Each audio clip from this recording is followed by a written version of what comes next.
ప్రైజ్లో మనం చిన్న మామిడి చెట్టు చిన్న పిల్లక తీసుకొచ్చి చిన్నప్పుడు మేము ఆడుకునేటప్పుడు దిబ్బల మీద మొలిచేయండి.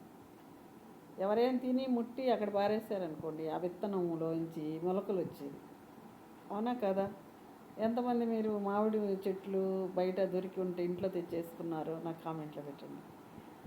అలాగా మనం ఒక చెట్టు తీసుకొచ్చి మన దొడ్లో నాటినప్పుడు అది బ్రతికి మనము నీళ్లు పోసే కొలది అది పెద్దదైనప్పుడు అది కొమ్మలు పెట్టుకొని పూతలు వేసి మామిడి పిందులు వేసి మనకు మంచి రుచిగల ఒక పండు మనకి ఇచ్చిందనుకోండి, తిన్నప్పుడు ఎంత సంతోషంగా ఉంటుందండి.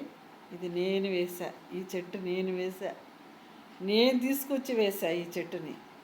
ఈ చెట్టు నాకేమిచ్చింది? మధురమైన ఫలము నాకు ఇచ్చింది అని ఎంతమందికి చెప్పుకుంటారండి. ఇప్పుడైతే మరి వీడియోలో ఫోటో తీసి ఆ మామిడి పండుని పెట్టి వీడియో తీసి యూట్యూబ్కి ఇన్స్టాగ్రామ్కి వైరల్ చేస్తారు. అప్పట్లో ఏం లేదు కాబట్టి తిని పక్కింటోళ్ళకి ఎదురింటోళ్ళకి బంధువులకి చెప్పుకునేవాళ్ళం.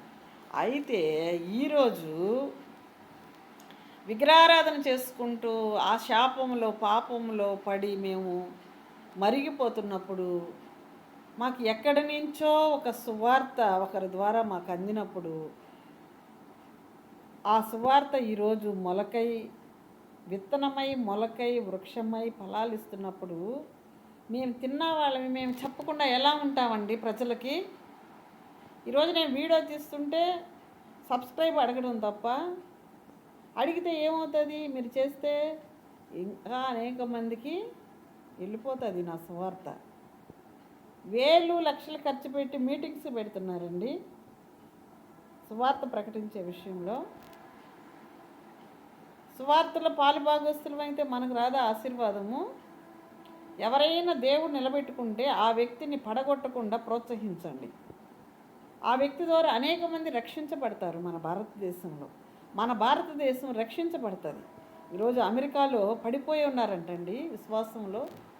మేము మీటింగ్కి వెళితే ద్వారా ఏడ్చి మాకు చెప్పాడమ్మా, సంగమా మీరు మా అమెరికా కొరకు ప్రార్థించండి, మీలాంటి విశ్వాసం లేదు, మీలాంటి భక్తి లేదు మా అమెరికాలో అని ఏడ్చాడండి.